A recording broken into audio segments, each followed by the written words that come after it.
one of the things that I think Donald Trump really needs to get a handle on and make sure that he is out front on this is the PPP. The mom and pop shops, the small businesses of America are the ones that provide 48% of the jobs in America. And when you have these huge companies, which I would deem as huge. I mean, if you're a $500 million company, I think you're big.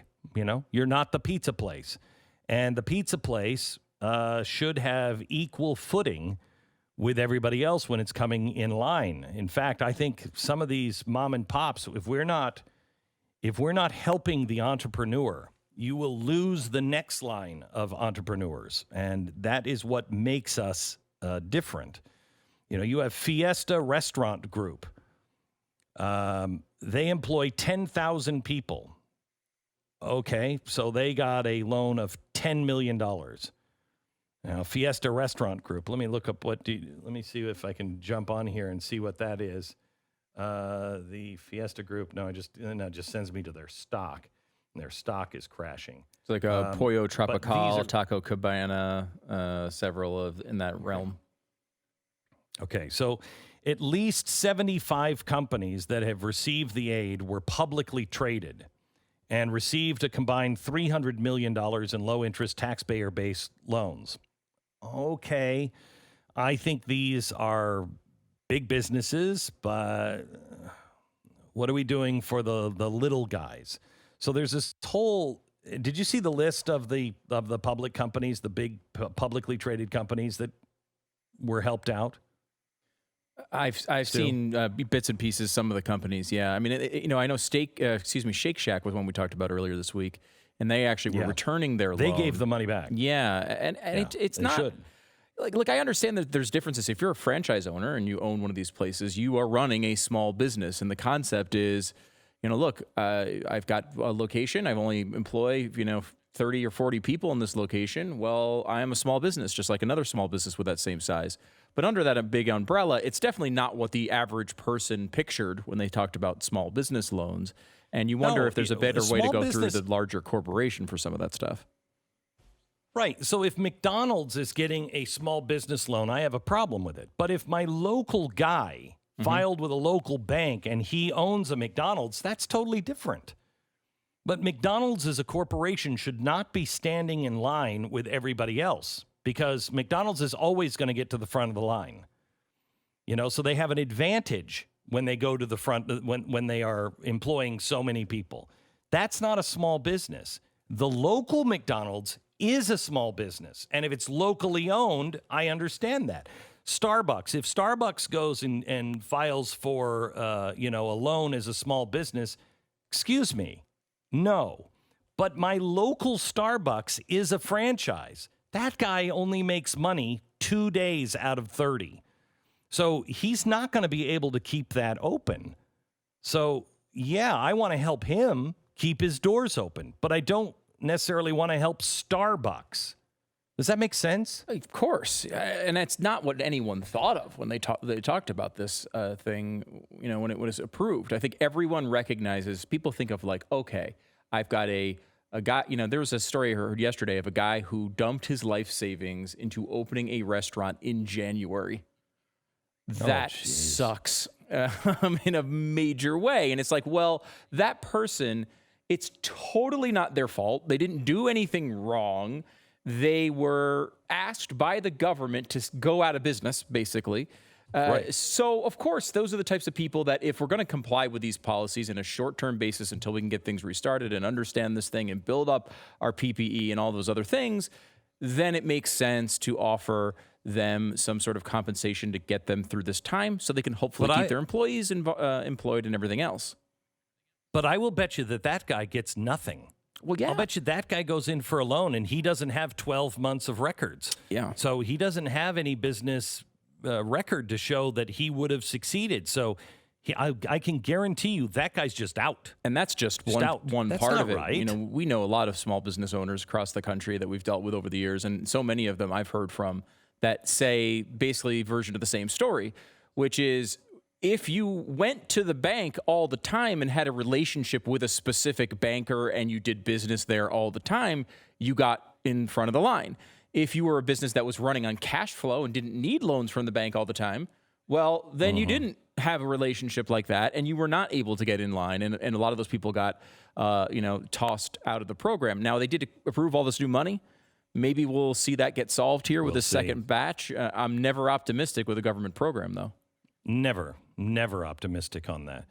By the way, who thinks Harvard should get $9 million of federal aid? Oh, come on. Harvard?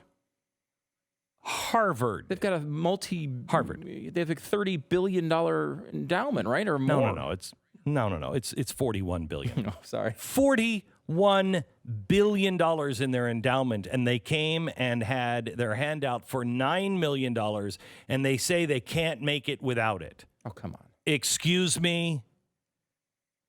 That's like Bill Gates coming and saying, I need a bailout. I'm sorry, I need a bailout. Richard Branson is looking for a bailout right now. But at least Richard Branson is putting his island and all of his assets up as collateral. I don't mind if you need to go get a loan and you're willing to put your assets up for collateral and you're a billionaire. Okay. Well, at least you got skin in the game. Harvard needs $10 million from us when they have $41 billion in their trust fund? I don't think so. I don't think so. They should be able to run that place just on the interest being generated from, the investment income being generated from that. I mean, there's no reason for us to be ever giving them another dime in any circumstance when you have a $43 billion endowment. So the Ivy League is comprised of 8 elite private colleges that control endowments with a combined value of over $140 billion. $140 billion as of last year. 5 of the schools reported operational surpluses of over $200 million in their last financial statement. And 8 of these schools are now set to receive $61 million from you. Your kids are never going to go to Harvard. Your kids are most likely never going to go to Princeton. They're never going to go to these Ivy League schools. They have $140 billion in cash reserves right now. And they came and they made $200 million in profit that they could just put off to the side just last year. And they're crying poor mouth today. Oh, my gosh. I mean, is there no well, no, there's not. There's no shame. There's absolutely no shame. Should point out that my kids are smarter than everyone else's kids, so they may very well go to Harvard or Princeton. Just want to make sure America knows that. I just want you to know, even if my kids were smart enough, I'm not sending them. No kidding. Not sending especially them. With this stuff going on. I mean, you see how it turns kids, foundations inside out. Almost all colleges seem to do that these days. But there's no need for this, right? And I think, you look at the people who are legitimately struggling. I talked to a small business owner who said, I am looking at this program. This program will give me about 2.5 months or 2 months of money to pay my employees. However, it is not a grant unless I keep them employed for 4 months. Well, what's the difference here? How do I make up that difference? I can't pay them for 4 months because you've told me I'm not allowed to make any money. So what am I supposed to do here? I'm already behind. I'm all my reserves are out the window. I've got a couple weeks left of cash. What am I supposed to do? And that is where, you're seeing this thing, I think, start to creep up now, Glenn, in the media, where they're doing the same thing they did with the Tea Party, which is talk about these these protesters in this. Yep. They're all astroturfed. Here's the rich millionaire who also supports them. He's probably behind them too. And all of this stuff as if there's nobody in America who is feeling the pinch of an entire economy being shut down and now can't run their business, can't pay their bills, can't put food on the table. These people are begging to get back out there.